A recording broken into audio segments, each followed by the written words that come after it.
Price the Lord. கர்த்தருடைய நாமம் பரிசுத்தப்படுவதாக. இந்த நாளும் இயேசுவின் நாமத்தினால் உங்களுக்கு மகிழ்ச்சி நாளாய் அமைவதாக. இந்த நாளுக்கான கர்த்தருடைய வார்த்தை சங்கீதங்களின் புஸ்தகம் 84ஆம் சங்கீதம், அதனுடைய 2வது வசனம். Sam's 84 verse 2. என் ஆத்துமா கர்த்தருடைய ஆலய பிரகாரங்களின் மேல் வாஞ்சையும் தவணமுமாயிருக்கிறது. என் இருதயமும் என் மாம்சமும் ஜீவனுள்ள தேவனை நோக்கி கம்பீர சத்தமிடுகிறது. கர்த்தருடைய நாமம் மகிமைப்படுவதாக. நாம் இந்த வாரத்தின் இறுதிக்கு வந்திருக்கிறோம். கர்த்தர் தாமே இந்த வாரம் முழுவதும் நம்மை நடத்தினார், ஜெயம் கொடுத்தார், கிருபையினாலே நம்மை இன்னும் அழைத்து செல்லுகிறார். இப்படிப்பட்ட நல்ல தேவனுக்கு இந்த நாளிலே கர்த்தர் கொடுக்கிற வார்த்தை, நாம் அவருடைய ஆலயத்துக்கு ஆயத்தமாவோம். இந்த வசனத்திலே சங்கீதக்காரன் பழைய ஏற்பாட்டில் இருந்தவன், நியாயப்பிரமாணத்தின் காலத்தில் இருந்தவன். அவன் சொல்லுகிறான், என் தேவனுடைய ஆலய பிராகாரங்களின் மேல் வாஞ்சையாக இருக்கிறேன். பிராகாரம் என்பது அந்த ஆலயத்தில் இருக்கிற அவுட்டர் கோர்ட். 3 இடங்கள் உண்டு, நமக்கு தெரிந்தது தான். பிராகாரம், அவுட்டர் கோர்ட், ஹோலி பிளேஸ், பரிசுத்த ஸ்தலம். இன்னொன்று மகா பரிசுத்த ஸ்தலம், ஹோலி ஆஃப் ஹோலிஸ். பிராகாரத்துக்கு ஜனங்க எல்லாரும் வரலாம், ஆனால் பரிசுத்த ஸ்தலத்துக்கு ஆசாரியன் மாத்திரம் தான் செல்ல முடியும். மகா பரிசுத்த ஸ்தலத்துக்கு பிரதான ஆசாரியன் மாத்திரம் வருஷத்துக்கு ஒரு தடவை செல்ல முடியும்.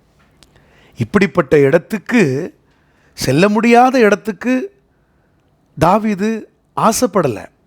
அவன் போக முடிந்த இடம் பிராகாரம்தான், அவுட்டர் கோர்ட்டு தான்.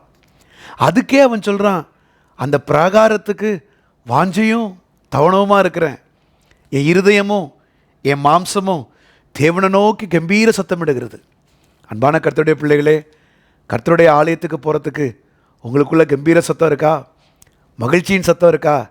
பிராகாரத்துக்கு இல்லை. இப்போ நம்ம இயேசு சிலுவையிலே தொங்கிக் கொண்டிருந்த பொழுது தேவாலயத்தின் திரைச்சீலை மேலிருந்து கீழ் வரைக்கும் 2ஆக கிழிந்தது. அர்த்தம் என்ன? இனி பிராகாரத்தில் இருக்க வேண்டாம், நின்று கொண்டு கர்த்தரை பார்க்க வேண்டாம், மறைக்கப்பட்ட இடத்துக்காக நம்ம ஆசைப்பட வேண்டாம். இப்போ அந்த இடத்துக்கே கர்த்தர் நம்மை அழைத்து வந்திருக்கிறார். கர்த்தருடைய நாமம் மகிமைப்படுவதாக. எத்தனை மகிழ்ச்சி, எத்தனை இன்பம் பாருங்கள். அந்த மகா பரிசுத்த ஸ்தலத்துக்கு நம்ம வர்றோம். தேவ சபைக்கு வந்து பிராகாரத்திலிருந்து கர்த்தரை துதிக்கிறது இல்லை, தேவ பிரசன்னத்தை உணர்ந்து கொண்டு மகா பரிசுத்த ஸ்தலத்தில் கிருபாசனங்கள் மத்தியில் எழுந்திருக்கிற தேவனிடத்தில் நம்ம பேசுகிறோம். அவர் உங்களிடத்தில் பேசுகிறாரு. நீங்கள் பாடல் பாடி துதித்து அபிஷேகத்தில் நிறைந்து தேவ வார்த்தையை ஊழியக்காரன் மூலமாக நீங்கள் கேட்கும் பொழுது உங்கள் இருதயம் நினத்தையும் கொழுப்பையும் உண்டது போல அது திருப்தியாகிறது. அமேன். ரெடி ஆகுங்க, ஆயத்தமாகுங்க. ஞாயிற்றுக்கிழமையில் எந்த பிரயாணமும் வைக்காதீங்க. வாரத்தின் முதல் நாள் கர்த்தருக்குரியது. குடும்பமாக வாங்க, குடும்பத்தோடு வாங்க, நேரத்துக்கு வாங்க. நல்ல மகா பரிசுத்த ஸ்தலத்தில் உட்காந்து பாடல் பாடி ஆராதித்து நல்ல அபிஷேகத்தில் நிறைந்து வார்த்தையை நல்லா கவனமாக கேட்டு இந்த ரேமாவை வாங்கிட்டு நல்லா அந்த நாளில் உங்களை பலப்படுத்துங்க. அதுக்கு என்ன செய்யுங்க? 2 காரியங்களை செய்யுங்க. ஒன்று, வாஞ்சையோடு வாங்க. வாஞ்சியும் தவணவும் உள்ள ஆத்மாவை கர்த்தர் நன்மையினால் திருப்தியாக்குகிறார். 2, உங்கள் இருதயம் மாத்திரம் இல்லை, உங்கள் உடம்பும் உங்கள் மாம்சமும் கம்பீர சத்தமிடணும். இந்த சனிக்கிழமை சாயங்கால வேளையிலிருந்து நல்ல ஸ்தோத்திரத்தோடு ஜெபத்தோடு உங்கள் உடலும் இருதயம் ஆண்டுகிட்ட ஜெபம் பண்ணிகிட்டே இருக்கணும். எதுக்காக? ஆண்டவரே, நாளைய தினத்தில் உம்முடைய மகா பரிசுத்த ஸ்தலத்துக்கு போகிறேன், அங்கு உம்மால் ஏற்படுத்தப்பட்ட ஊழியன் உண்டு. அந்த ஊழியன் மூலமாய் இடத்துல என்ன பேச விரும்புகிறீங்க, எதை பேச விரும்புகிறீங்க, எதில் நாங்கள் உங்களிடத்துல இன்னும் கிட்டி சேரணும், எந்தெந்த காரியெல்லாம் மாறணும், எல்லாத்தையும் ஆண்டோட்ட நல்லா ஆயத்தப்படுத்தி சுத்திகரிப்போட ஒரு ஆயத்தத்தோட காலை ஆராதனைக்கு வாங்க.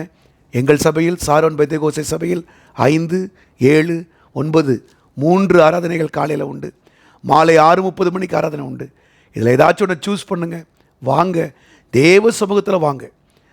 ரொம்ப முடியாதவங்க மாத்திரம் யூடியூப்பில் பாருங்கள், மற்றபடி தேவ சமூகத்துக்கு வந்துடுங்க.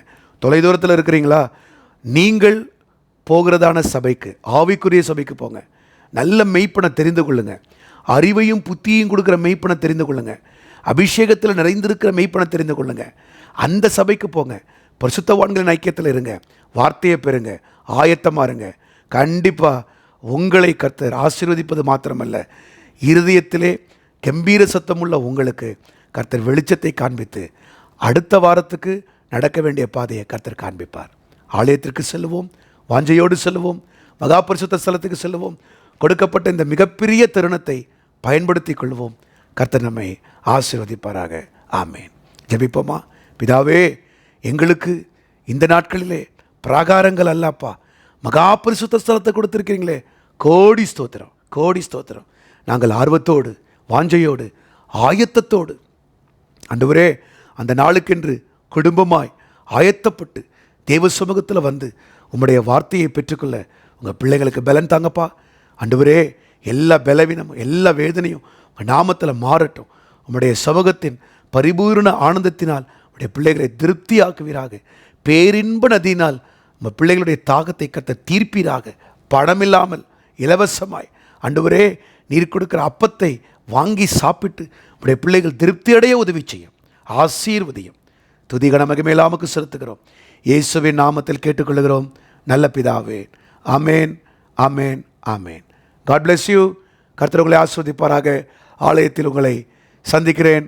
கர்த்தர் உங்களோடு கூட இருப்பாராக. ஆமேன். Praise the Lord. ஆமேன்.